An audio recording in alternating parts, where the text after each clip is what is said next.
So I wanted to do a channel update, if you will. We obviously bought a sawmill, so I ended up getting a Woodland Mills HM 130 Max.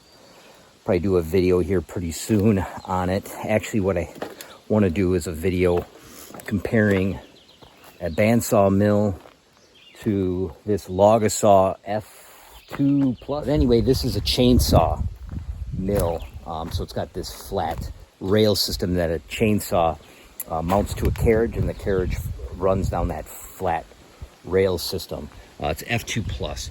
So I used that for a year. I never did do a video on it, and I guess wait for that comparison to come out. I'm going to compare the bandsaw mill with the chainsaw mill and an Alaskan chainsaw sawmill, because I've used all three, so I can speak about them somewhat intelligently.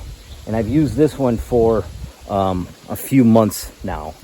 So obviously this one produces more lumber, and it's a bit easier to get the lumber out of it. So, but as for projects around here, I'll give you a little run through on them. I haven't been doing very many videos, mostly because I'm just overwhelmed with all the stuff that we have going on, and don't have it in me to film the stuff that we're doing, but I want to try to do more filming. So we are building a 4-car garage, and I have 3/4 of it, the posts up, I should say. So we're gonna have a bay here with like a shed roof, a normal peaked roof, and then another shed roof. I don't have those 3 posts in yet.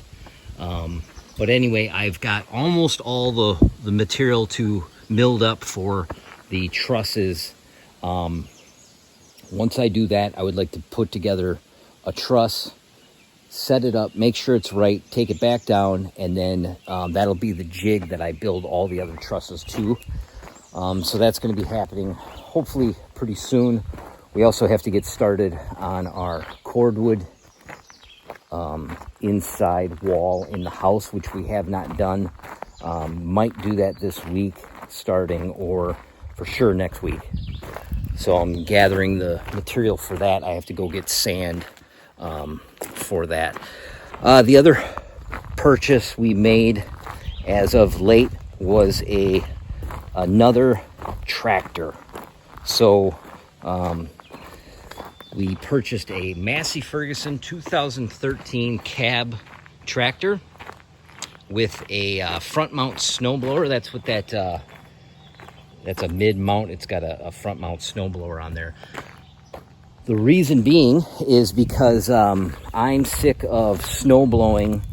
Last winter was really bad for snow, and I'm not getting any younger, and looking backwards, and not having a cab is a pain in the ass, and you have to do it for 5 months a year. So I looked into trading in our Kubota for a cab style, brand new one, a little bit more horsepower, because when you add the cab, it takes away, you're adding more weight or whatever. So I didn't want to, I'm used to doing everything with that tractor, and I was advised to get a little bit bigger so I don't see a loss in power.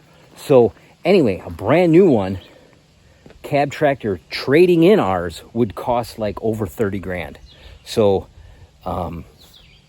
I just thought that was dumb, to just get a new tractor with a cab with all our same implements and stuff, and I would still be backing up snow blowing. I would just be comfortable doing it in the warmth. So I said to myself, well, I can buy a used tractor for that price and have a second tractor. So that's what we ended up doing, and I found one that had a front mount snowblower, and it's not very old, and it was the same price as, like I say, upgrading to a cab tractor. So for me, it was a no-brainer, and now I have a cab tractor with a front mount snowblower.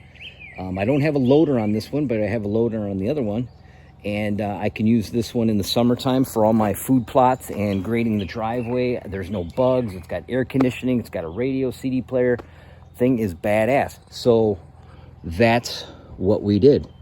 So I'll probably do a video coming up on that, but it has less than 300 hours on it. So it has less hours than my other tractor, and it's 48 horsepower. It's a little bit more horsepower, but it's physically a little bit smaller.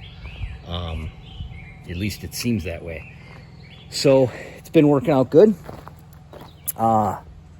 Here's another project. We had a problem with the snow. So giant ice chunk came off of this roof. It was coming off of the edge of that, like 2.5 feet, broke off and hit this part of the roof and broke it there, and broke some of our little mini trusses that we built. So I have to redo all that. I have to peel off all the metal, take off all the sheeting, replace that probably 10-foot section, put another fascia board on there, and ice and water on the sheeting that I replaced, and then re-put up that metal and beef up the trusses, redo a couple of those little, I call them trusses or whatever, these little triangle pieces or whatever. And I'm going to also beef those up a little bit, and then I have to fix the problem, the issue, and maybe put some of them, I don't know what you call them, but metal pieces in there to prevent the ice from sliding. And then probably clear that off as the winter progresses. So that was an issue. Other than that garage, I have to get that done. Right now it's been a drought, so I've actually been taking loads of dirt. These are areas that got cleared out for the house build. I have piles of dirt there, and there's one back over here that's covered in weeds now. But anyway, I'm taking those and I'm going up in my woods on my trails and dumping the dirt in wet spots and stuff. So and then shaping it right now while this drought is going on, so I can get my tractor back there and stuff, and then fix those issues, and then they won't be a problem anymore in the woods. I'll be able to get around with the tractor at any time of the year, is my hope. So I've been doing that too. And also I'll walk you down here where, of course, now that we have a sawmill, we have to protect it. And also the amount of lumber that it produces, I have to put that somewhere where it can dry and stack it. So I have to build another shed. So I have a bunch of that wood milled up for that shed already. A lot of it, if not almost all of it. So I will go show you where we cleared out an area for this sawmill shed. Also down the road, because we have all this shit, stuff, toys, tools, whatever the hell you want to call them, probably need another lean-to type shed to put trailers, implements underneath, future tractors, who's to say.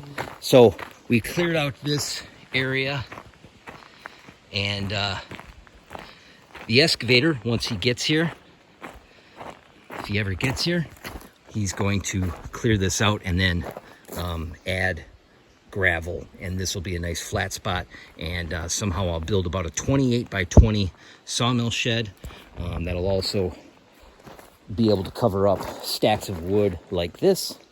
And now that I have a sawmill, I don't have to buy this lumber for like board and batten of my garage and the house and whatever other projects. I can produce all my own lumber, even 1-inch boards, which I probably wouldn't have done with the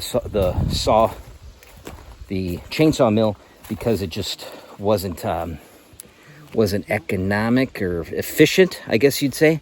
So, but with the bandsaw mill, it is. So I've been also gathering wood a lot from different people, calling logging places, getting red pine logs, and I'd like to get some white pine logs. But anyway, we had to cut down all these trees, and we have that done, and now the excavator can get in here and straighten this all out, and then I can put my posts in and start building this sawmill shed. 2, in my free time, after every day that we're doing the cordwood, once that gets going, afterward I do a little bit on these other projects. So that is what we got going on right now.